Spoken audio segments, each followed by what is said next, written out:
गिरिवरधरी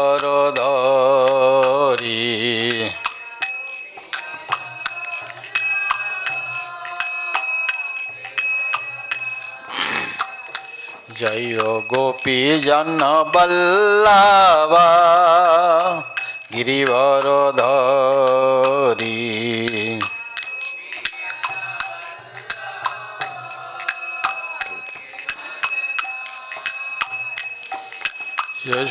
यशोदानंदन व्रज जन रंजन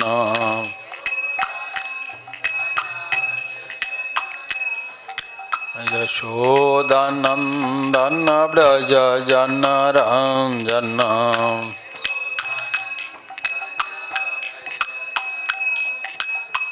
यमुना तेरा वनचारी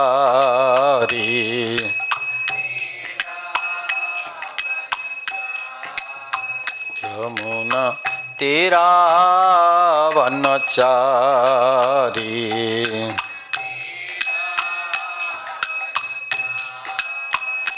जय राधा माधव कुंज बिहारी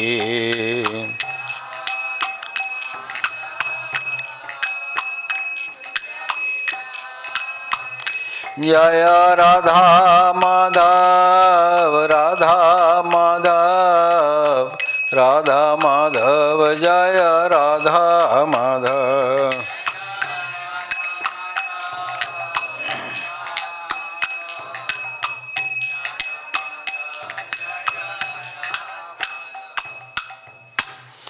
जया नील प्रेम धन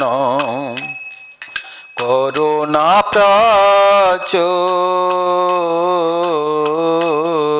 जया नील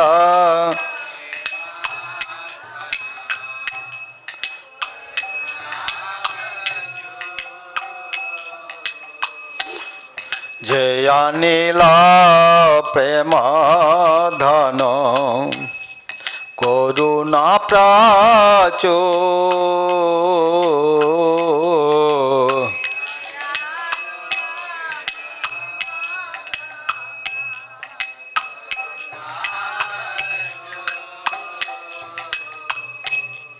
हे न प्रभु कथा गेला आचार्य ठाकुर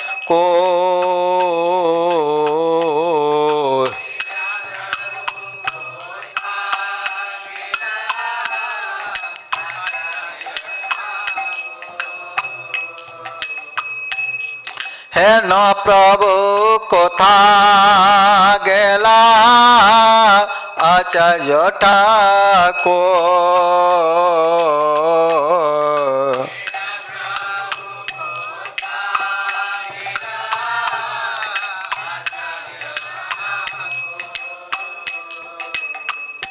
कहा मर स्वरूप रूप कह सनाता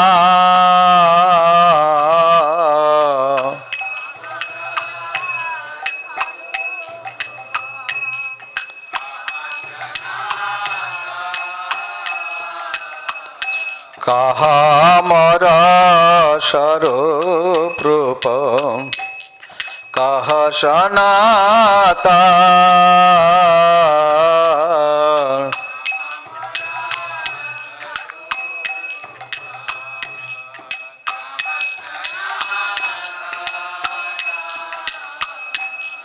कहा दासा रघुनाथ पतित पावन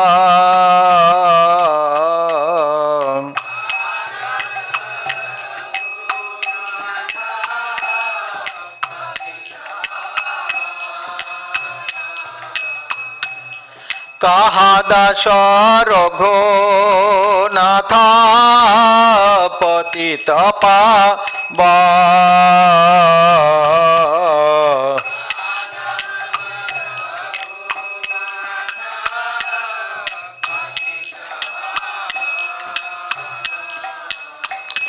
कहा मर भट्टो युग कह कबीरा कह मर भट्ट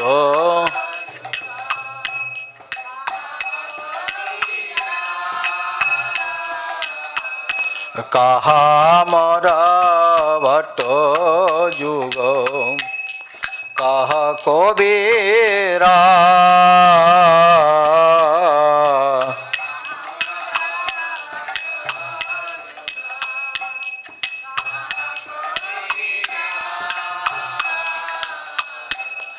एक काले कोथा गेला गोरा नट रा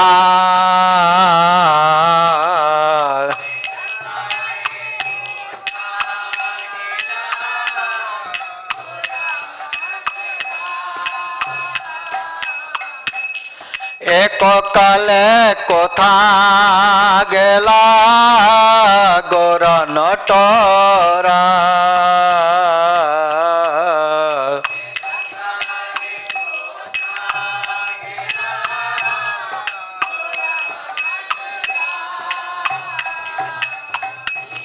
पाषाणे कोटिब माथा अनले पशिव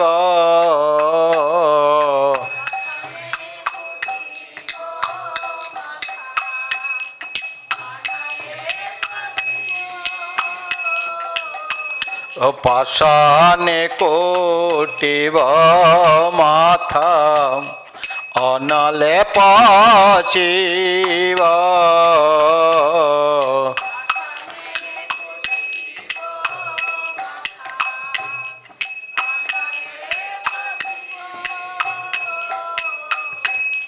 गौरांग गुणेर निधि कोथा गेले पाब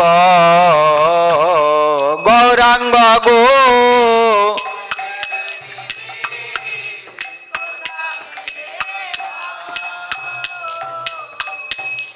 गौरांग गुणेर निधि कोथा गेले पाब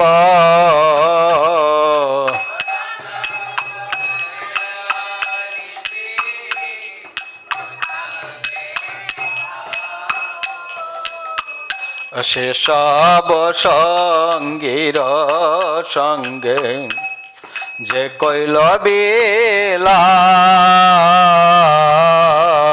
से सब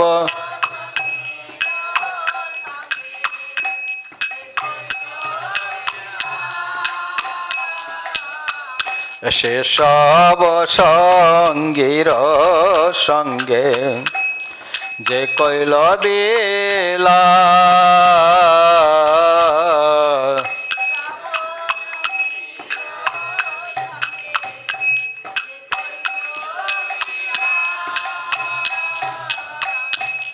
से संगना पाइया कंदे नरोत्तम दास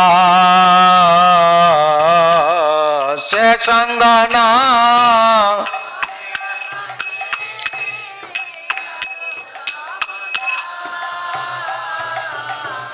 जे जानिल प्रेम धन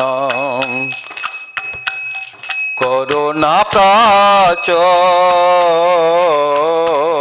जे जानिल प्रेम धन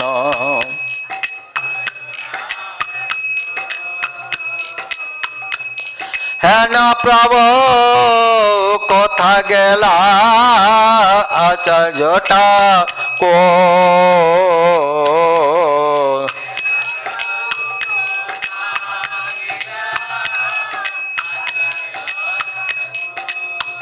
जय नरहरि सरकार जय आचार्य ठाकुर नरहरि सरकार जय आचार्य ठाकुर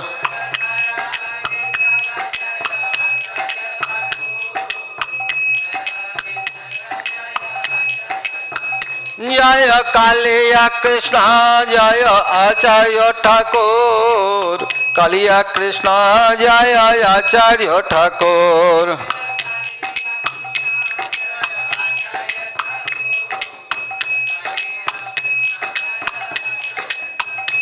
जय जय प्रभुपाद प्रभुपाद प्रभुपाद प्रभुपाद।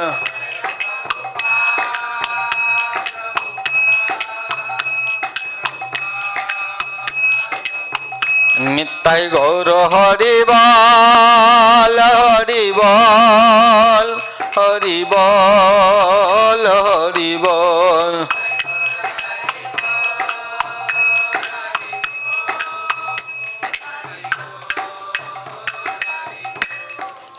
जय नित्य लीला प्रविष्टं विष्णुपाद परमहंस परिव्राजकाचार्यष्टदर्शत कृष्ण कृपा श्रीमूर्ति शिल अभय चरणारविंद भक्तिवृंद स्वामी शिल प्रभुपाद की अनंत कोटि वैष्णव वृंद की हताये गौर प्रेमानंदी।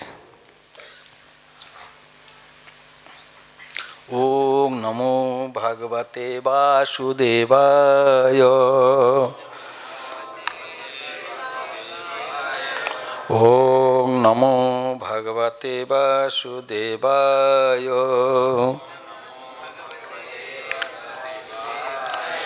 ओम नमो भगवते वासुदेवाय। नारायणं नमस्कृत्य नरं चैव नरोत्तमं देवीं सरस्वतीं व्यासं ततो जयो मुदीरयेत्। नष्टप्रायेषु भद्रेषु नित्यं भागवते सेवया। भागवतोत्तम श्लोके भक्तिर्भवति नैष्टिकी। श्रीमद्भागवतम नवम स्कंद अध्याय 13 श्लोक नंबर 11। देवाऊचुः विदेहो उष्यतां कामं लोचनेषु शरीरिणाम् उन्मीषेण निमिषाभं लक्षित आध्यात्म संस्थिता। देवाऊचुः विदेहो उष्यतां कामं लोचनेषु शरीरिणाम् उन्मेषण निमिषाभं लक्षिते आध्यात्म संस्थितः। देवाऊचुः विदेहो उष्यतां कामं लोचनेषु शरीरिणाम् उन्मेषण निमिषाभं लक्षित आध्यात्म संस्थिता। बोलिए। देवाऊचुः विदेहौषतं कामं लोचनेषु शरीरिणाम् उन्मीषेण निमिषेन्दुं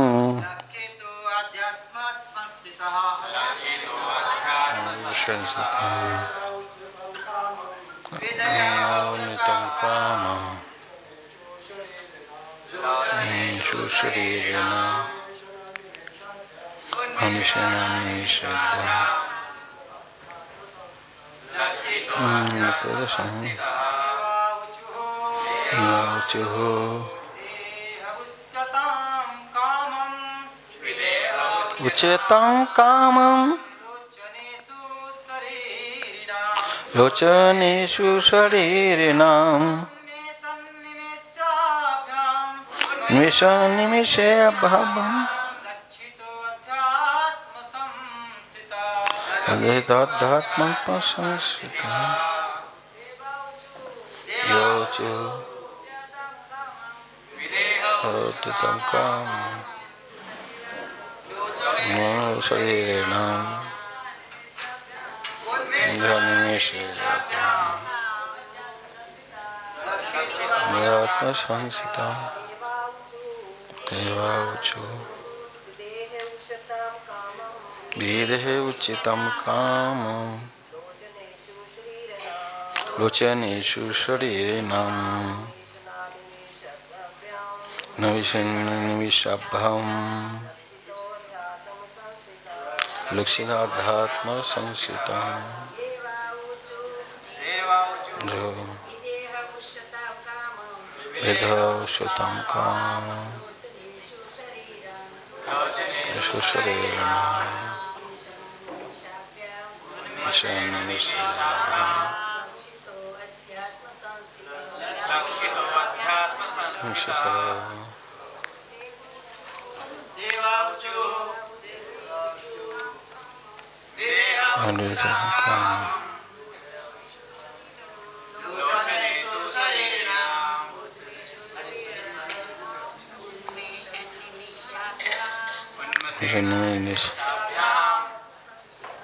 शब्दार्थ देवः ऊचुः देवताओं ने कहा वेदः बिना भौतिक शरीर के उष्णतम तुम जीवित रहो कामम जैसे तुम्हारी इच्छा है लोचनेषु दृष्टि में शरीरिणाम भौतिक शरीर वाले का उन्मेषेण निमिषभ्यम इच्छानुसार प्रकट तथा अप्रकट हो लक्षित देखे जाकर आध्यात्मिक संस्थित आध्यात्मिक शरीर में रहते हुए अनुवाद तात्पर्य शिला भाई चरणारविंद भक्तिवेदांत स्वामी प्रभुपाद जी के द्वारा देवता ने कहा महाराज नेमी भौतिक शरीर से विहीन होकर रहे वे आध्यात्मिक शरीर से पूर्ण पुरुषोत्तम भगवान के निजी पार्षद बनकर रहे और अपने इच्छानुसार सामान्य देहधारी लोगों को देखें या ना देखेंगे। आप लोग दोहराइए। देवताओं ने कहा महाराज नेमी भौतिक शरीर से विहीन होकर रहे वे आध्यात्मिक शरीर से पूर्ण पुरुषोत्तम भगवान के निजी पार्षद बनकर रहे और वे अपनी इच्छानुसार सामान्य देहधारी लोगों को दिखे या न दिखे। तात्पर्य देवता चाहते थे कि महाराज नेमी जीवित हो उठे किंतु महाराज नेमी अन्य भौतिक शरीर धारण नहीं करना चाहते थे। ऐसी स्थिति में ऋषियों की प्रार्थना पर देवताओं ने महाराज नेमी को वर दिया कि वह अपने आध्यात्मिक शरीर में ही रहे। जैसे सामान्य रूप से आम लोग समझते हैं आध्यात्मिक शरीर दो प्रकार के होते हैं। कभी कभी वह प्रेतात्मा शरीर का द्योतक होता है। जब कोई दुरात्मा व्यक्ति पाप कर्म करके मरता है तो कदाचित उसे दंडो स्वरूप 5 महाभूतों से बने भौतिक शरीर नहीं प्राप्त होता। अभी तो उसे मन बुद्धि तथा अहंकार से बने सूक्ष्म शरीर में रहना पड़ता है। किंतु जैसे कि श्रीमद् भागवत गीता में बतलाया गया है कि भक्तगण भौतिक देहो त्यागने के पश्चात समस्त भौतिक कल्मश से मुक्त आध्यात्मिक शरीर प्राप्त करते हैं। त्यक्तः देहम पुनर्जन्म नेति मामेति सोर्जुन। इसी प्रकार देवताओं ने राजा नेमी को वर दिए कि वे शुद्ध आध्यात्मिक शरीर में रहे सकेंगे जो समस्त स्थूल तथा सूक्ष्म भौतिक कल्मश से रहित होता है। पूर्ण पुरुषोत्तम भगवान अपनी दिव्य इच्छानुसार दृश्य अदृश्य रहते हैं। इसी प्रकार भक्त जीवन मुक्त होकर अपनी इच्छानुसार दृश्य अदृश्य रह सकता है। जैसे कि श्रीमद् भागवत गीता में कहा गया है, नाहम प्रकाश सर्वस्व योगो माया समावृता। पूर्ण पुरुषोत्तम भगवान श्री कृष्ण हर किसी के लिए प्रकट नहीं होते, वह सामान्य व्यक्ति के लिए अदृश्य ही बने रहते हैं। अथो श्री कृष्ण नामादि ना भवेत ग्रामीन्द्रिये। भगवान श्री कृष्ण तथा उनके नाम, यश, गुण एवं सात सामग्री भौतिक रूप से समझे नहीं जा सकते। जब तक कोई मनुष्य आध्यात्मिक जीवन में आगे बढ़ा हुआ नहीं होते हैं, सेवनमुख ही जीवादो, तब तक वह भगवान श्री कृष्ण को देख नहीं सकता। अतः भगवान श्री कृष्ण को देखने की शक्ति उन्हीं कृपा पर निर्भर करती है। अपनी इच्छानुसार देखे जाने यह न देखने जाने का यह विशेष अधिकार महाराज नेमि को दिया गया है। इसी प्रकार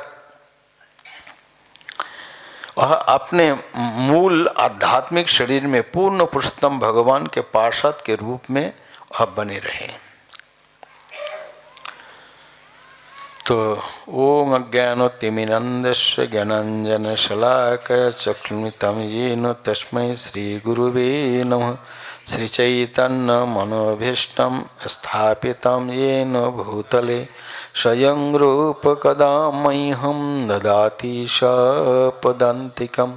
वन्दे अहं श्रीगुरो श्रीयुतपदकमलं श्रीगुरोन् वैष्णवं च। श्रीरूपं साग्रजातं सहगण रघुनाथं नितं तं सजीवं साद्वैतं सावधूतं परिजनसहितं कृष्णचैतन्यदेवं श्रीराधाकृष्णपदां सहगण ललिता श्रीविशाखान्वितं च। नमो ओं विष्णुपादाय कृष्णप्रेष्ठाय भूतले श्रीमते भक्तिवेदान्तो स्वामिनीति नामिने। नमस्ते सरस्वते देवे गौरवाणी प्रचारिणे निर्विशेष शून्यवादी पाश्चात्यदेशतारिणे। वंशाकल्पतरुभ्यश्च कृपा सिन्धुभ्येव च पतितानां पावनेभ्यो वैष्णवेभ्यो नमो नमः। नमो महावदन्याय कृष्णप्रेमपदायते कृष्णाय कृष्णचैतन्य नामने गौरतीसे नमः। हे कृष्ण करुणा सिन्धो दीनबन्धो जगत्पते गोपेश गोपिकान्त राधाकान्त नमस्तुते। तप्त कांचनी गौरांगी राधे वृंदावनेश्वरी विश्वभानुसुते देवी प्रणमामि हरिप्रिये। जय श्री कृष्ण चैतन्य प्रभु नित्यानंद श्री अद्वैत गदाधर श्रीवासादि गौरभक्तवृंद। हरे कृष्ण कृष्ण कृष्ण हरे हरे, हरे राम राम राम हरे हरे। हरे कृष्ण। सबके हार्दिक स्वागत है। आज प्रातःकालीन कक्षों में आपके चरण कमल में प्रार्थना है। तो ये श्लोक 13 अध्याय के 11 नंबर श्लोक है। इसमें इक्ष्वाकु वंश की क्षत्रियों निमि महाराज की कथा। तो निमि महाराज की जीवन चरित्र ऐसे है कि उन्होंने, इनके भी कुलगुरु सूर्यवंश के जो क्षत्रिय है, इनके कुलगुरु वशिष्ठ जी है। तो एक बार निमि महाराज जी ने एक यज्ञ अनुष्ठान करना चाहते थे। यज्ञ अनुष्ठान करने तो अपने कुलगुरु वशिष्ठ जी से बोले, तो बोले कि देखो तुम कुछ दिन ठहर जाओ, मैं एक इंद्र जी ने बताया एक यज्ञ करना है, उसके बाद मैं आकर तुम्हारा यज्ञ करूंगा। तो एक समस्या की बात यह है कि देवता की समय की बहुत लंबा समय होता है। हमारा 1 साल, उनका 24 घंटा। तो निमि महाराज ने सोचा कि ये तो ज़्यादा दक्षिणा की लोभ से चले गए उधर, ये थोड़ा जजमान और पुरोहित की ये स्वभाव ही है, जहाँ मिलेगा तो ज़्यादा मिलेगा, चल जाएंगे। तो इसी प्रकार निमि महर्षि का शरीर अनित्य है, तो उतना दिन मैं वो वापस आएंगे, मैं जीऊंगा कि नहीं। तो इसलिए ये मत समझिए कि हमें भक्ति बाद में करूंगा। जाबत आछे प्राण देहे आछे शक्ति, ताबत करो कृष्ण पाद पद में भक्ति। चैतन्य भागवत में कहते हैं जाबत आछे प्राण देहे आछे शक्ति। ये मत समझे कि बूढ़े होने के बाद तब भजन करूंगा मन शांत हो जाएगा, नहीं, हो नहीं सकता है। अब भी तुरंत आही यहाँ पे संकल्प लेना है, बाद में 2 दिन बाद, 3 दिन बाद, 4 साल बाद, 2 साल बाद क्या ठिकाना। निमि महाराज ने, उनके कुल गुण इतनी शक्तिशाली है, उन्होंने बोले कि बाद में करूंगा, पहले इंद्रों का यज्ञ करके आता हूं। तो उन्होंने सोचा दूसरे पुरोहित को बुलाया, दूसरे पुरोहित को बुलाकर उन्होंने हवन करवा दिया। और इसी समय वशिष्ठ जी बोले कि अरे दूसरा प्रोग्राम, डबल प्रोग्राम है, अभी प्रोग्राम करूंगा, आके देखता हो गया। तब क्रोधित हो गया, कुलगुरु है, शक्तिशाली है, ऐसे नहीं है। तो शाप दे दिया, खत्म हो गया, तुरंत खत्म हो गया। निमि महाराज शाप दिया, वशिष्ठ भी खत्म हो गया। तो ये सूर्य वंश की ये जो है ना, ये इनकी वंशों में मिथिला के सभी महात्मा है, सिद्ध पुरुष है, कोई भी पुरुष साधारण नहीं थे इसमें, सभी सिद्ध महात्मा थे, बड़े परम पुरुष, भगवान के अनन्य भक्त थे सभी। इसके लिए उनका नाम विदेह, विदेह नाम, देह ही नहीं है जिसका देहोगन नहीं है। देह स्मृति नाही जड़ संसार बंधन कहा तर, जिसका देह स्मृति नहीं है, सारे ये कारण बंधन के कारण देह स्मृति है। तो ये नरोत्तम दास ठाकुर कहते हैं कि देह स्मृति जिसका नहीं है, संसार बंधन हुआ, कहाँ है उसकी। हमारा नख से शिक तक देह स्मृति है, कैसे होगी। तो इसलिए विदेह। तो इसके बाद दोनों को शाप दिया, दोनों मर गए। ये भी कम नहीं थे, निमि महाराज वो कुल गुरु, इतने सिद्ध ब्राह्मण, सिद्ध महात्मा, उनको वो भी खत्म हो गया। तो इन्होंने उर्वशी के गर्भ से दोबारा वशिष्ठ जी जन्म लिए, और इनको जो देवता लोग यज्ञ भाग लेने के लिए आए थे, इनसे प्रार्थना किया गया, इसलिए देवोच, इससे पहले प्रार्थना है, ये उत्तर दे रहे हैं। उन्होंने प्रार्थना किया हमारा महाराज को जीवित कर दीजिए। तब उन्होंने जब जीवित करने गए तो उन्होंने बोले कि नहीं, इस शरीर में मैं वापस नहीं आना चाहता, ये बंधन की कारण है।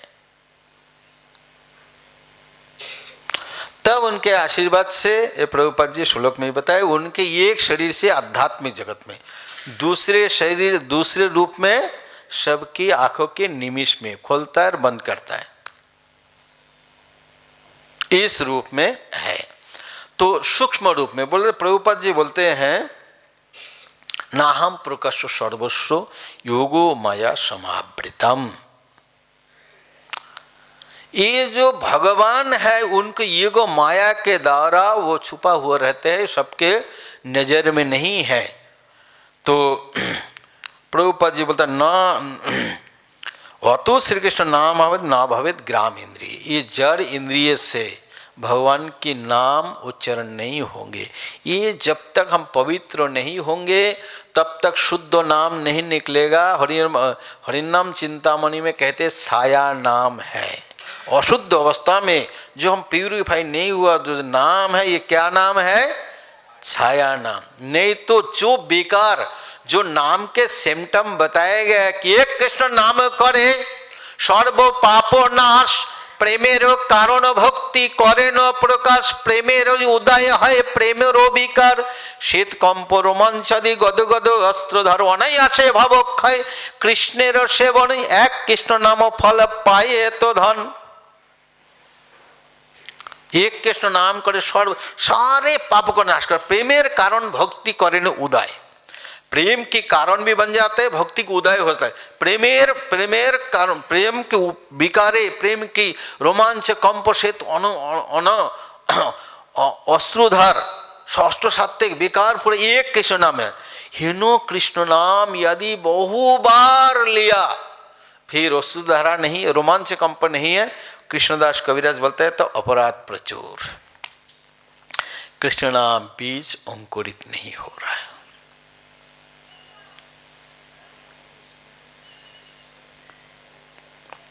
ऐसे सोने से नहीं होने वाला है, रोना पड़ेगा। हे प्रभु, नाम प्रभु से प्रार्थना करना पड़ेगा, वैष्णव से भगवान से प्रार्थना करना पड़ेगा। हरे कृष्णा कृष्ण कृष्ण हरे हरे, हरे राम राम राम। महापुरुष स्वयं बोलते हैं, साधन बिना साध्य वस्तु के हो नाही पाए, कृपा कोरी कहो रायो पावारो उपाय। साधन बिना साध्य वस्तु कोई पा नहीं सकते हैं, कृपा करके आप पाने का उपाय बताइए। तीसरे प्रकार देवता लोगों की इससे कृपा से उन्होंने इतने, मान लीजिए आप इसलिए भक्ति करते रहिए, भले कोई शाप दे कुछ की इसकी परवाह मत कीजिए, आपके प्रभाव से इनके शाप दे दे, गुरु जी शाप दे दिया, फिर भी आध्यात्मिक, प्रभुपाद जी बोल रहे हैं आध्यात्मिक शरीर प्राप्त करके चले गए भगवत धाम।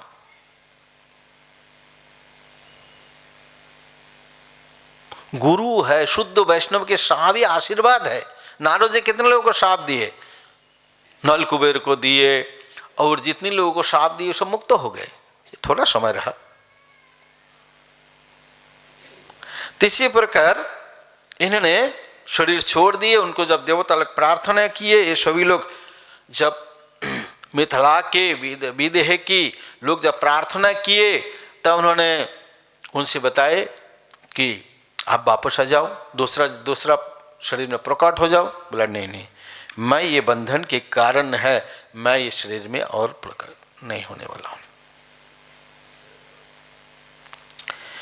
तब उन्हें दो शरीर प्राप्त हुआ, एक आंखों में इधर है और एक आध्यात्मिक शरीर भी प्राप्त हुआ, भगवान के परिकर रूप में उन्हें भगवान के धाम में रहते हैं। तो इधर रहते हुए भी दिखाई नहीं देते हैं। तो प्रभुपाद जी बोलते योगो माया समृद्ध, जैसे भगवान होते हैं ऐसे भक्त भी होते हैं समान, क्योंकि वो भी सच्चिदानंद है, हम भी सच्चिदानंद है, सच्चिदानंद है। तो क्या अंतर क्या है, वो विभु है, हम अनु है, वो मायाधीश है, हम माया की वश में है। आप कहीं पे रहो, माया की वश में रहना पड़ेगा, योग माया हो या अंतरंग माया हो या बहिरंग माया हो, उधर जाके भी अंतरंग माया के कंट्रोल में ही रहना पड़ेगा, उनके निर्देश में सेवा करना पड़ेगा। इधर है तो बहिरंग माया के अंतर्गत। तो ये भेद है, वो मायाधीश है, माया को चलाने वाले हैं, ये मायावश है। ये जीव जितने भी जीव हो वो मायावश है। तीसरे प्रकार प्रभुपाद जी बताते हैं प्रेत जो है भौतिक शरीर नहीं, हम लोग केवल भौतिक शरीर को देख सकते हैं, पंचो महाभूत से जो बना हुआ शरीर है हम उसको ही देख सकते हैं। जो भूत, एक बार प्रभुपाद बोलते हैं कि आत्महत्या जो करते हैं वो भूत बन जाते हैं, उसकी मन बुद्धि अहंकार ऐसे सूक्ष्म शरीर में रहते हैं, दिखाई नहीं देते, इसलिए वो किसी के शरीर में कोई कार्य, इच्छा तो है, कार्य पूर्ण नहीं कर पाते, इसलिए किसी के शरीर में प्रवेश कर जाते हैं। तीसरे प्रकार बहुत सुंदर प्रसंग है। तो उनको शरीर से आगे आके मिथिला के बारे में, मिथिला उनके शरीर को मंथन किया, मंथन करने से इनके पुत्र रूप में एक प्रकट हुए, उसी से उनके वंश परंपरा सब कुछ चले, इसलिए मिथिला मंथन के, इसलिए मिथिला नाम पड़ा। तो इसी प्रकार हमने नरहरि सरकार की तिरुभाव की कथा कभी नहीं हो पाता है, क्योंकि इनकी कथा जो है एकादशी मार्गशीर्ष महीना के कृष्ण पक्ष की एकादशी में इनकी तिरोधान हुआ। श्रीखंडवासी वैष्णव है। श्रीखंड बड़े प्रसिद्ध है। पहले इनका नाम था खंड। हम लोग जो नामहट्ट में जाके रुके थे, तो इस बार गौरमंडल परिक्रमा नहीं होगा। शायद हमारा जो हेल्प करने वाले तारक कृष्ण प्रभु कोई फोन नहीं है, अकेला करना रहना ठीक नहीं है, संभव नहीं है। तो बहुत सुंदर ये सभी स्थान जो है श्रीखंड, तो ये महान महान वैष्णव प्रकट होने से इनके नाम श्रीखंड हो गया। श्रीखंड ये गंगा के तट पे, पश्चिम तट पे हैं, काटवा के नज़दीक, काटवा सब डिवीज़न के पास में एक है। इसमें कविराज गोस्वामी सूत्र वर्णन में कहते हैं 5 वैष्णव है। खंडेर मुकुंद दास शिरगो नंदन चिरंजीवी सुलोचन नरहरि चिरंजीवी सुलोचन, 5 वैष्णव है। लेकिन दूसरी जगह बताया है खंडेर मुकुंद दास शिरगो नंदन नरहरि এই मुख्य 3 जन। तो खंड की श्री मुकुंद दास और श्री उनके ही पुत्र रघुनंदन ठाकुर और श्री नरहरि। श्री नरहरि और मुकुंद 2 भाई है। मुकुंद बड़े भाई है, ये छोटा है, 8-10 साल छोटा है नरहरि। इनका पिता का नाम नारायण है और माता गौरी देवी। इनकी कुल देवता गोपीनाथ। गोपीनाथ जो लड्डू खाए आप लोग सुने हैं, जो रघुनंदन के हाथ से लड्डू खाए, ये उनके दादाजी की उसी भी कुल परंपरा से ये गोपीनाथ की सेवा होती थी। ये बुद्धो परिवार जो आयुर्वेदिक डॉक्टर होते हैं, कविराज इसी परिवार से है। तो कुछ दिन जब मुकुंद बहुत आयुर्वेदिक डॉक्टर बने, बहुत एकदम स्कॉलरली, बहुत पारंगत थे, बहुत प्रसिद्ध हो गया। तो गौर के बादशाह इसी बीच में जब इन्होंने पास आउट हुआ, उसी समय उनके पिता के देहांत हो गया। सारे संसार के दायित्व जो है संसार को पालन करना, गोपीनाथ जी सेवा की देखभाल करना मुकुंद के ऊपर आ गया। डॉक्टर, फेमस डॉक्टर तो हो गया। गौर बादशाह हुसैन शाह को जब पता चला, उनको ले गए, बोला तुम मेरे परिवार के राजवैद्य के रूप में तुम्हें हम वर्णन करते हैं। ले गए। जाने से पहले नरहरि को अच्छे यूनिवर्सिटी में नवोदय पढ़ने का क्षेत्र था। अभी जो भी कोचिंग करने कहा जाता है कोटा, सभी कोटा सबसे ज़्यादा जाता है। तो इसी समय कोचिंग करने के लिए सेंटर जो था वो नवोदय धाम। तो इसी समय तो पिताजी तब तक घर पे ही पढ़ाई कर रहे थे। इसके बाद नरहरि को एडमिशन कर दिया नवद्वीप में, और उनको एडमिशन करके किसी पंडित को रखकर गोपीनाथ जी की सेवा में नियुक्त किया अपने गौरधाम, यह गौर नगर जो सनातन गोस्वामी का जेल जो रामकेली है, उधर उनकी राजधानी थे, उधर चले गए। इधर नरहरि पहले जन्म से ही भागवत भक्त थे। इनका नाम मधुमती गोपी सखी थी। मधु सेवन करना, उनके चरण सेवा करना, ऐसे कुंज राधा रानी के कुंज अष्टसखी की अष्टकुंज में इनके सेवा थे, बड़े प्रिय थे मधुमती। तो वही मधुमती इस नरहरि के रूप में आए, तो इसलिए ये पहले से ही कवि है। महापुरुष से मिलने से पहले वो लिखते थे राधा कृष्ण के संबंध में। तब नवद्वीप में जब रह रहे थे, एक दिन महाप्रभु के स्वप्न में सन्यासी वेश में महाप्रभु के स्वप्नों में दर्शन किए। दिव्य रूपों को दर्शन करके, ये तो साक्षात कृष्ण है, ये कृष्ण को उपासक है, कृष्ण के भजक साधक है। तो उन्होंने देखकर बड़े विचलित हो गया, ये रूप मुझे कहाँ मिलेगा, कहाँ ये व्यक्ति हैं। तो इसके लिए बहुत ढूंढते रहे। एक दिन नगर नवोद में महाप्रभु टहल रहे थे। इसी समय नरहरि ने जो सन्यास रूप में देखे, वही निमाई पंडित गंगा में टहल रहे थे। उनको देखकर तुरंत उनके साष्टांग दंडवत किए, आत्मसमर्पण कर दिए। आत्मसमर्पण किए, उनके अपने सब कुछ उनके चरण में सौंप दिए। तब उन्होंने उठा के आलिंगन किए। तब से महाप्रभु के परिकर बन गए, महाप्रभु के साथ में रहे। लेकिन इनकी मन में एक दुख था कि मैं इतना आनंद उपभोग कर रहा हूं, महाप्रभु के साथ में हूं, यदि मुकुंद भी आ जाता तो कितने अच्छे होते, कितने अच्छे होते। तो इसी प्रकार जब सोचे, इधर क्या हुआ, हुसैन शाह सुबह सुबह एक ऊंचे स्थान में बैठे, सुबह की जो धूप है इसको ले रहे थे। सूर्योदय से पहले ब्रह्म मुहूर्त में ऊंचे स्थान में बैठे थे, तो हवा ले रहे थे। इसी समय वो मुकुंद को बुलाया कि देखो मेरे नारी वगैरह सब कुछ देखो। तो देखा, देखते देखते सूर्योदय हो गया, बादशाह के शरीर में धूप आ गया। तो विशाल एक मयूर की पुच्छों से बना हुआ, मोर पुच्छों से बना हुआ एक उसवा के उनके धूप को रोक दिया हुसैन शाह के। और मोर पुच्छ को देखकर मुकुंद के बेकार आ गए। ऊंचे टुंगी से, इससे ऊंचा, इतना लंबा, मान लो यहां से तुरंत मूर्छित होकर गिर पड़े। तो राजा को लगा कि राजवद्य का मृत्यु हो गया। तुरंत उन्होंने उठा, उनको सुस्त स्वस्थ किया। राजा कहे मुकुंद तुम्हें व्यथा पाइला कोन ठाई। राजा को मुकुंद कही ओती बरो व्यथा नहीं पाई।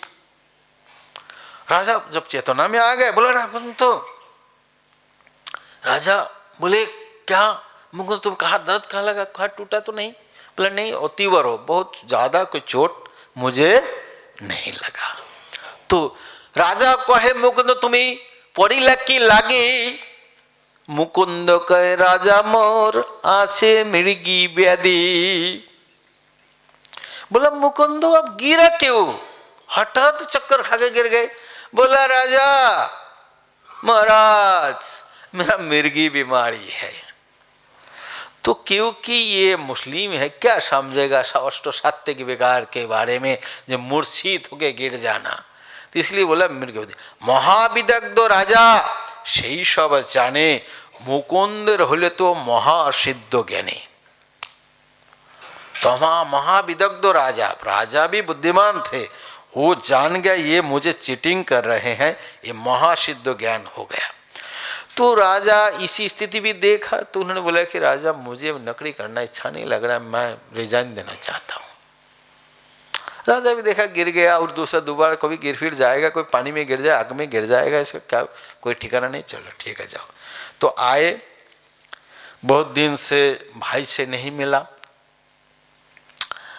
तब आज तो क्लास के टाइम टेबल नहीं है ना, है टाइम है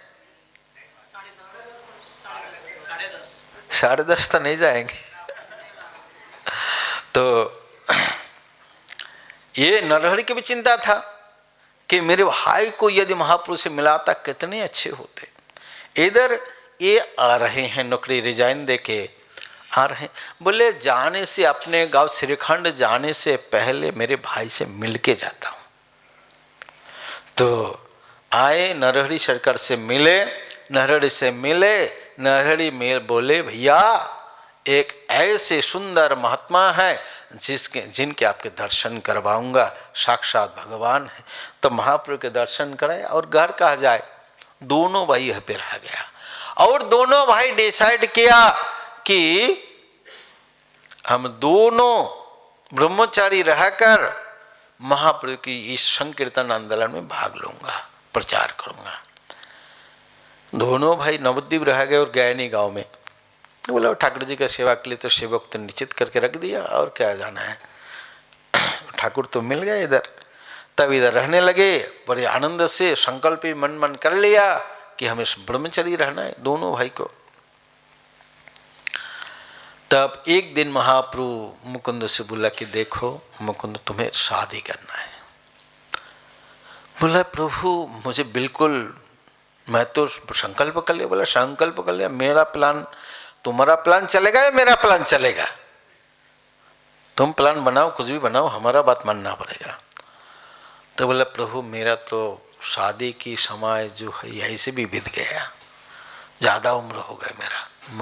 नरहरि को बोला देखो ये धार्मिक व्यापार नहीं है, मैं तुम्हें बोला शादी करने के लिए, नरहरि को बोला नहीं मैंने, तुम्हारा पुत्र के रूप में मेरा कामदेव के अवतार होगा, गंधर्व अवतार। तो उन्होंने बोला महाप्रभु नरहरि मेरे साथ में रहेगा, उनको भेज दिया। वो आकर बरडंगा, जहाँ हमारा प्रसाद हुआ था, भक्त लोग कुछ रुके थे, बरडंगा में विशाल बरगद वृक्ष अभी भी है, उसी समय से। तो उधर आके रहे और इधर इनके शादी वगैरह हो गया। नरहरि इधर महाप्रभु के साथ में रहे। तो बीच बीच में जाते थे अपने गांव में, प्रचार कार्यों के लिए जाते थे। इसी प्रकार नरहरि महाप्रभु के साथ में सभी लोग, जब महाप्रभु सन्यास लेके चले गए, सभी खंडवासी वैष्णव जाते थे। तो जो 7 टीम होता था, 7 टीम जो रथ यात्रा के कीर्तन में नाचते थे, इसे 7 टीम में से 4 टीम महाप्रभु बनाते थे और 3 टीम बन के जाता था। एक खंडवासी वैष्णवों का, एक कुलीनग्राम वासी वैष्णवों का, एक शांतिपुर वासी वैष्णवों का, अलग टीम वो बना के जाते थे। तो इसमें कीर्तन में नरहरि और रघुनंदन इसमें नित्य कीर्तन करते थे। नरहरि और रघुनंदन कीर्तन आदि करते थे, तीन का बनाया हुआ टीम होता था। और जब महाप्रभु भाव में आ जाते थे, नरहरि आदि करे चामर ढुलाई, तो नरहरि चामर ढुलाते थे। तीसरे प्रकार नरहरि महाप्रभु चले जाने के बाद और ज्यादा नवद्वीप नहीं रहे, वो श्रीखंड में आकर रहते थे। श्रीखंड खंडों में रहते थे, प्रचार कार्य करते थे, दीक्षा गुरु बने, बहुत सारे किताब, गौर चंद्रिका आदि किताब भी लिखे, गौर चंद्रिका आदि किताब लिखे। और एक भजन लिखा, जीवने गौर मरणे गौर गौर नयनेर तारा, गौर बुरा जीवन मोर जीवन हईल हारा, शयने गौर सपने गौर गौर नयनेर तारा। हर बातों में गौर, गमने गौर, चलने में गौर, बोलने में गौर, सोने में गौर, खाने में गौर, नहाने में गौर, गौर नयनेर तारा, जिसका सबसे प्रिय है नयनतारा, इसलिए गौर नयनेर तारा। मेरा जीवन में, मेरा मरने में भी गौर है, पूरा भजन है। एक किताब लिखा था, उनमें गौर सारा और कोई शब्द नहीं, गौर गौर गौर गौर गौर गौर गौर गौर गौर गौर 1 लाख लिखा हुआ था, गौर गौर। बहुत सुंदर अक्षर से, बंगाली अक्षर से लिखा हुआ था। महाप्रभु के शास्त्र नाम लिखे। और उन्होंने जब कृष्ण शास्त्र नाम, विष्णु शास्त्र नाम उन्होंने पढ़ाई किए, तो उसमें सुवर्ण वर्ण हेमांग बारांग चंदनांगदी सन्यास कृष्ण शांति निष्ठा शांति परायण। तो जब उन्होंने शास्त्र नाम में, मुनि वैशंपायन जी ने महाभारत में शास्त्र नाम में वर्णन किया है सुवर्ण वर्ण हेमांगो, बारांगो चंदन गदी सन्यास किच्च शांति निष्ठा शांति परायण, ये शास्त्र नाम में इसमें है। तो इसको देखकर नरहरि समझ रहा था और उनको ढूंढ रहे थे। तो ढूंढते ढूंढते महाप्रभु को मिला। तो इसी प्रकार उन्होंने बहुत सारे भजन, बहुत सारे किताब उन्होंने लिखे, बहुत सारे शिष्य बनाए। एक दिन महाप्रभु जी स्वप्न में आकर बोलते हैं कि मेरा विग्रह बनाओ, मेरा विग्रह बनाओ, मेरा विग्रह बनाकर सेवा करो। इधर उनके कुलाई ग्राम में उनका 2 शिष्य थे, दैत्यारी घोष, कंस आरी घोष। आरी माने शत्रु, कंस दैत्य माने दैत्य, दैत्य आरी, दैत्य के जो शत्रु। दैत्य अपने भगवान को क्या मानते हैं? शत्रु मानते। दैत्यारी मतलब भगवान, और कंसारी वो भी भगवान है। ये 2 घोष गुरुजी ने दीक्षा दिया।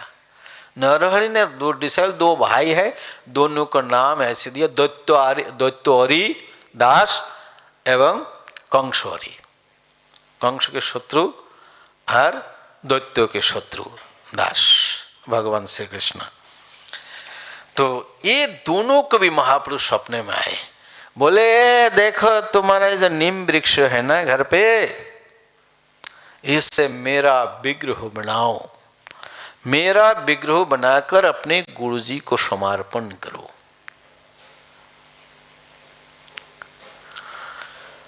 तो साक्षात महाप्रभु गौरांग देव जब स्वप्न में दी आए तो उन्होंने ढूंढने लगे, ढूंढते ढूंढते कहा कौन बनाएंगे। ऐसे एक वृद्ध, एक कारपेंटर विश्वकर्मा साक्षात आकर गांव के बाहर से घूम रहे थे। तब उनको नरहरि सरकार ने उनको बुलाए और बोले, शायद औजार वगैरह कुछ था साथ में, पहचान गया। तो बोले क्या ऐसे? हाँ बना सकते हैं। 3 गौरांग मूर्ति बनाए। नरहरि की सबसे बड़े वाले जो विग्रह, श्री विग्रह है, वो काटवा महाप्रभु के सन्यास क्षेत्रों में, जहाँ सन्यास मंदिर है, वो जो विग्रह आप लोग दर्शन करते हैं, नहीं किया तो कर सकते हैं, ज्यादा कुछ पैसा की खर्चा नहीं। पार होके नवद्वीप से पार होके नवद्वीप या विष्णुप्रिया स्टेशन आना है। उसमें काटवा की 5 रुपये या 10 रुपये लेगा। ट्रेन में बैठने काटवा स्टेशन से जाना है। सन्यास महाप्रभु के सन्यास मंदिर, केशव भारती के आश्रम, महाप्रभु की केशव की समाधि है, केशव भारती की समाधि है, सन्यास मंत्रोदीय स्थान है। उसी जो स्थान है वहीं पे सबसे बड़ा वाला मूर्ति जो है वो वहीं पे प्रकट की, वहाँ पे स्थापित किए। बीज वाला जो मूर्ति है गंगानगर में स्थापित किए। इधर राजस्थान वाला नहीं, बंगाल वाला। तो और छोटा वाला जो विग्रह है अपने पास में रखे और उनके नाम है नरहरि की प्राण गौर। प्राण गौर मतलब गौरी मेरा प्राण है, गौरी प्राण है, गौर जीवन है, गौरी भोजन है, गौर हर किसी में, हर शब्द में गौर गौर। सारा किताब ही लिख दिया गौर गौर गौर गौर गौर गौर गौर। तो इसी प्रकार बहुत सारे शिष्य आदि बनाए। श्रीनिवास आचार्य आ गए, वृंदावन रामचंद्र कविराज को भेजे। इधर दास गदाधर द्विज हरिदास, दास गदाधर नित्यानंद के साथ दास गदाधर आए। महाप्रभु के साथ पंडित गदाधर महाप्रभु के साथ में, दास गदाधर नित्यानंद के साथ गए। नित्यानंद जब महाप्रभु जब दक्षिण भारत से आए जगन्नाथपुरी और बंगाल के भक्त लोग गए चतुर्मास अंतों में नित्यानंद प्रभु को महाप्रभु ने कहा, नित्यानंद कहे जाओ गौड़ देशे अनार्गल प्रेमा भक्ति करो हे प्रकाशे, रामदास गदाधर आदि कत जने তোমার সহায় লাগি দিলাম তোমার সঙ্গে। बोले जाओ गौड़ देश अनार्गल प्रेम भक्ति कंटिन्यू प्रचार करना है। और रामदास गदाधर आदि कत जने, तो गदाधर दास को दे दिए नित्यानंद के साथ में प्रचार कार्य में। अकेला थोड़ी होता है, कीर्तन करना है, मृदंग बजाना है, नाचना है, तो सभी को दिए। गदाधर दास वही रहते थे, काटवा में रहते थे। वो भी ऐसे भक्तों थे, उनके शरीर से इतनी गर्म विरह में महाप्रभु चले गए। कृष्ण विरह में ऐसे रुई की फंके लगे थे, चलेगा, आग लग जाएगा तुरंत, इतनी शरीर इनके हिट होते थे। दास गदाधर श्रीनिवास के प्रति क्रोधित हो गया था, क्योंकि फोन टेलीफोन नहीं था, लेटर भी आना बहुत मुश्किल है, बाबा लोग इतने कहा कैसे करेंगे, एक आदमी को भेजना पड़ेगा।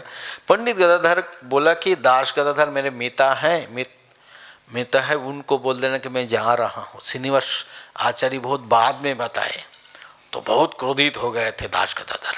बोला मेरे मिता चला गया, तुम कहाँ, मुझे बोला नहीं, मुझे भी जाना है। इसी प्रकार उन्होंने दास गदाधर चले जाने से नरहरि सरकार और द्विज हरिदास जब चले गए, नरहरि दास भी बहुत विचलित हो गए। और उन्होंने इसके बाद और एक बार की उनकी घटना है, मधु पुष्करणी एक तालाब है। नित्यानंद प्रभु आए और बोला ये तो जानते हैं मधुमती सखी है, मधु पिलाते कृष्ण राधा कृष्ण को, अरे मधु लाओ। तो क्या करेंगे नरहरि, अभी क्या करेंगे? वो जाकर तालाब से पानी लेके आया, पानी नहीं है, उठाया पानी, हो गया मधु, और पीते गया। नित्यानंद ऐसे बलराम है, मधु पीने में एक्सपर्ट है, पीते गया, लाते गया, पीते गया, पूरा सड़क की जो तालाब की जो जल है वो मधु बन गया। अभी मधु पुष्करणी, अभी भी जाएंगे, अभी मधु नहीं मिलेगा, साधारण जल मिलेगा, लेकिन नाम अभी भी मधु पुष्करणी है। महाप्रभु सेवा दिया, महाप्रभु मैनेजमेंट किया यहाँ पे।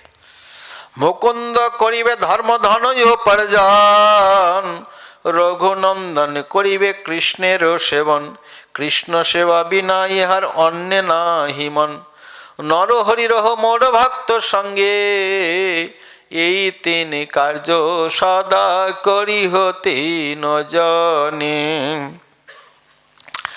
तो मुकुंद के सेवा धर्म के माध्यम से, धर्म के अनुसार धन उपार्जन करना, अपने वित्तीय के अनुसार डॉक्टरी करके धन उपार्जन करना। रघुनंदन कृष्ण की सेवा करेंगे, कृष्ण सेवा बिना उनका मन ही नहीं है। और रघुनंदन नरहरि मेरे भक्त के साथ रहेंगे। इसी प्रकार मधुमती गोपी थे, मधु पुष्करणी एक तालाब से जल लाए, उनको मधु पिलाए। इसी प्रकार नरहरि सरकार की जब इच्छा हुई, स्वामी द्विज हरिदास और दास गदाधर चले गए। ये जो पिछले एकादशी था, इस एकादशी के दिन उन्होंने अंतर्धान हो गया। कई कहते हैं उनके शरीर है, कई बोलते हैं नहीं है। तो इसी प्रकार रघुनंदन ठाकुर जब उनके वार्षिक दूसरे साल जब उनके तिरुभाव तिथि माना रहे थे, एकादशी को भोजन नहीं होता, द्वादशी के दिन, द्वादशी के दिन उनके वार्षिक क्रिया कर रहे थे। इसी समय ठाकुर जी को देखिए, प्रमाणिक है, प्रमाणिक कार्यों की हम लोग व्यास पूजा में क्या करते हैं, तुरंत लाके गुरु जी को भोग लगा देते हैं, कुछ बनाते हैं। तो ठाकुर जी को भोग लगा के बाद में, ये प्रमाण है, ये पूरा भक्ति रत्नाकर में लिखा हुआ है। तो ठाकुर जी की महाप्रसाद लाकर उनकी समाधि जो आसन है उनकी भजन कुटीर, भजन कुटीर में अभी भी आसन है, जो आसन में बैठ के हरिनाम करते थे, चिंतन करते थे, हरे कृष्णा कृष्णा कृष्णा हरे हरे, हरे राम राम राम हरे। तो वो आसन अभी भी है, उधर उन्होंने भोग लगाया, भोग लगा के बंद करके जब रघुनंदन जी बाहर मंत्र गायत्री आदि करके ओपन करने गए तो देखा नरहरि बैठकर प्रसाद महाप्रसाद की सेवा, प्रकाश शरीर में प्रसाद पा रहे हैं। वो आसन, वो भजन कुटीर, आप श्रीखंड में जाएंगे भी 3 गोसाई बारी होगा। ठाकुर जी 3 जगह घूमता है, तीनों जगह घूमता है, अलग अलग आरती भी अलग अलग होते रहते हैं। तो इसी प्रकार एक जो है जहाँ पे नरहरि सरकार के यह मूल है, वहीं पे उनके भजन कुटीर है, उनके आसन है। इसी प्रकार नरहरि सरकार ये गुरु जो है दिव्य है, चक्षुदान दिलो जय जन्म जन्म प्रभु से यहाँ पे प्रकट यहीं पे हो गया। आप जाएंगे राधाकांत मठ गंभीरा, उधर आगे देखेंगे गोपाल गुरु बैठा है, गोपाल गुरु। वो भी बोला था अपने शिष्य का, ये जो नीम वृक्ष है ना, इससे मेरा विग्रह बनाना, विग्रह बनाना प्रकार यह प्रतिष्ठित करने में राधाकांत मठ में मैं भोग लगाऊंगा। अभी भी भोग लेके जाता है, वो गोपाल गुरु को बोलता है भोग लगाइए, वो अभी भी गोपाल गुरु नित्य विराजमान है, भोग लगाते हैं। तो इसी प्रकार नरहरि सरकार की बहुत दिव्य लीला है। तो हम यहाँ विराम देते जाए। नरहरि सरकार के प्राण गौर उनकी आप लोग दर्शन कर सकते हैं। आगे कभी गौर मंडल होगा तो 17 दिन का होते हैं, 17 दिन की 16-17 दिन की गौर मंडल परिक्रमा, सभी दर्शन हो, दिव्य दिव्य स्थान है। एक एक बकुल आप देखेंगे, मोटी मोटी एक एक कोई कोई बकुल वृक्ष। तो कालिया कृष्ण, काला कृष्ण कहते हैं, कालिया कृष्ण ये नित्यानंद प्रभु के परिकर है, नित्यानंद प्रभु के परिकर है। नित्यानंद के बिना कुछ उनको पता नहीं था। द्वादश गोपाल में से एक गोपाल लवंग सखा, जो ब्रज में 12 गोपाल है, 12 गोपाल कोई जीव तत्व नहीं है।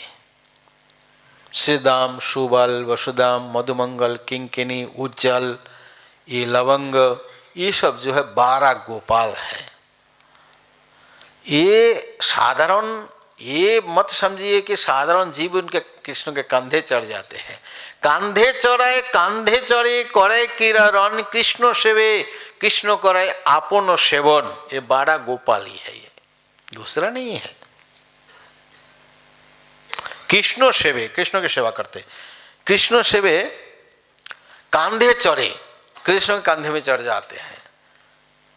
किस कांधे चढ़ाए, कृष्ण के कंधे में चढ़ाते हैं, इधर बैठाते हैं, कृष्ण के कंधे चढ़ जाते हैं। करे किरण, कृष्ण सेवे, कृष्ण की सेवा करते हैं, कृष्ण के करे आपन सेवन, कृष्ण से ये 12 गोपाल है। इस 12 गोपाल में से एक गोपाल लवंग शाखा, लवंग शाखा गौरांग महाप्रभु के लीला में कालिया कृष्ण के रूप में प्रकट हुआ। आकाई हाट, माधाई समाधि, काटवा के 2 किलोमीटर दूर माधाई समाधि, माधाई समाधि से 1-2 किलोमीटर है जाके आकाई हाट। आकाई हाट में इनका स्थिति था, गिरस्थ थे, वैष्णव उनके श्रीपाठ है, ठाकुर जी है। और वहाँ पे एक कुंड है जिसको नूपुर कुंड कहते हैं। पायल को बंगला में क्या कहते हैं? हिंदी में तो नूपुर बोलने से समझ में आता है नहीं? तो नूपुर कुंड है।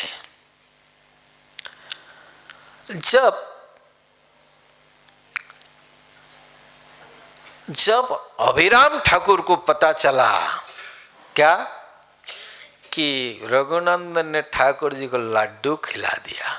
अच्छा, लड्डू खिलाया। कितना पावर है, परीक्षा तो करना, पर मीटर लेके जाता हूं। तो वो खुद मीटर थे, मीटर ये तो झुक गया। हम लोग प्रणाम की एक भी बचेगा नहीं, सब खत्म हो गए। हम लोग प्रणाम करने से अविराम ठाकुर कोई नित्य सिद्ध परिकर नहीं होगा, शक्ति संपन्न नहीं होगा, प्रणाम करने से सोहा। और उठ के खड़ा, ये कोई ठीक से कुछ नहीं होता तो एक बार प्रणाम करते फिर खड़े को देखते, अरे फिर दोबारा, फिर 3 बार करने के बाद कुछ नहीं हुआ तो पता लगा कि नहीं ये शक्तिशाली है। तो बोला अच्छा, भगवान को लड्डू खिलाया, देखता हूं परीक्षा करके, मेरा तो परीक्षा लेने के लिए आया हूं, मैं तो यह जन्म नहीं लिया हूं। तो आए, मुकुंद को पता चला कि यहां अभिराम ठाकुर आ रहे हैं। तो अरे मेरा एकमात्र पुत्र, इतनी अच्छी भगवान में निष्ठा है, प्रणाम कर दिया, कुछ हो जाए तो दोबारा तो इसका संशोधन होने वाला नहीं है, मार तो सकते, बचाएंगे थोड़ी। तो बोले व्यवस्था करता हूं। जब आ गए, डेट भी पता चल गया था, तो तुरंत रघुनंदन को घर कमरे में बंद करके बाहर से लॉक कर दिया, और बाहर बैठे थे मुकुंद। आ गए नरहरि, अभिराम गोपाल, अभिराम ठाकुर आ गए। अभिराम ठाकुर आ गए और आकर मुकुंद वंदना की स्थिति किए, बैठाए। बोला मैं सुना हूं आपका बहुत सुंदर एक बेटा है, वो ठाकुर जी को लड्डू खिला दिया। बोला है, लेकिन वो घर पे नहीं, मामा घर चला गया, अभी मामा घर चला गया। अरे मेरा बहुत इच्छा था उनसे मिलने के लिए, बहुत अच्छे हैं, नहीं होगा ना। बोला नहीं, चला गया मामा घर। निराश होके बरडंगा में के बैठा। और ये रघुनंदन क्या किया, पीछे का दरवाजा खोलकर, कुंडी खोलकर भाग गए। आगे 1.5 किलोमीटर की दूरी है। बरडंगा में ये मन खट्टे करके बैठे थे अभिराम ठाकुर, पायल पहना हुआ था, झुम झुम करते करते आ गया। छोटा सा बच्चा, कौन है तू? बोला मैं रघुनंदन हूं। तू रघुनंदन है? अच्छा, तो आप कौन हो? बोला बताता हूं बाद में, पहले तो प्रणाम किया। 1 प्रणाम, 2 प्रणाम, 3 प्रणाम, 3 प्रणाम किया तो कुछ नहीं हुआ, कुछ नहीं हुआ। तभी उन्होंने, मैं मुकुंद का बेटा रघुनंदन हूं, तो उन्होंने बहुत खुश हो गए। अभिराम ठाकुर इतने खुश हो गए, इतने खुश हो गए, दोनों नित्य करने लगे। नित्य करते करते करते करते उनका पायल, उनकी एक टुकड़ा टूट गया। इतने नित्य करते हैं। अभिराम नित्य करते हैं तो शिव जी के ऐसे तांडव नित्य शुरू हो जाता है। एक बार तो उनके घर पे जब निमंत्रण किया था, निताई गौर निताई नहीं जा, महापुरुष तो जानते हैं, गौर निताई आदि नित्यानंद आदि कोई नहीं जा रहा था। सभी लोग बोलते हैं कि यवन की कन्या जो है मालिनी को ले लिया, तो इसलिए बदनाम होगा सब समाज में, हम जाएंगे तो नहीं जा रहा था। तब अभिराम ठाकुर नित्य कर रहा था। नित्य करते हुए धरती हिल रहे थे। नित्यानंद आदि पानीहटी में तो क्या हो गया? बोला पता नहीं। महाप्रभु बोलते पता नहीं, तुम अभिराम को बताया कि मैं जाऊंगा, नहीं जा रहे हो। उसकी वो नित्य कर रहा है, क्रोधित होकर धरती को पूरा प्रलय कर देगा। तब ये लोग डर के चले गए। निमंत्रण किए थे खानाकुल कृष्णनगर। तो एक चाबुक, एक कोरा भी था उनके पास, जय मंगल चाबुक। एक एक शब्द को पीट देगा बस। इतने जब तक वनार तो तुरंत खत्म हो जाएगा, करंट जैसे लगने से हो जाता है ना, ऐसे एक कोरा मार दिया बस खत्म। प्रेम में विह्वल। श्रीनिवास को 3 मारा था, मालिनी बोलते आउट नहीं, आउट सहन नहीं कर पाएगा, जितने शुद्ध होगा उसको ज्यादा उतना ज्यादा कोरा सहन कर सकता है। तो ये इसी प्रकार उन्होंने उनकी एक पायल जाके वो आकाई हाट, बरडंगा से जाके आकाई हाट में गिरा, खड्डे हो गया, इसलिए एक कुंड अभी भी सुंदर से बना हुआ है, उनके कहते हैं नूपुर कुंड। ये आकाई हाट में काले कृष्णदास उनके घर पे है। बोलते हैं नूपुर है, दूसरी जगह बोलते हैं कि कहीं भी दूसरे जगह पे है वो पायल अभी भी है। तो ये कालिया कृष्ण है। कोई कोई लोग लिखे हैं तो प्रभुपद इसको मना किया है, लेकिन गौरंग प्रेम स्वामी जो गौरीय वैष्णव गौरीय क्षेत्र जो परिक्रमा जो वैष्णव के तीर्थ स्थान है, इनके बारे में गौरंग प्रेम स्वामी ने लिखे हैं कि वही काला कृष्ण महाप्रभु के साथ दक्षिण भारत गए थे। ऐसे और एक आचार्य भी लिखे हैं, लेकिन प्रभुपद जी साफ साफ मना किया, बोले वो अलग है, ये अलग है। तो इसलिए मैं उसको ज़्यादा, प्रभुपद जी जो लिखते हैं वही हमें मानना है।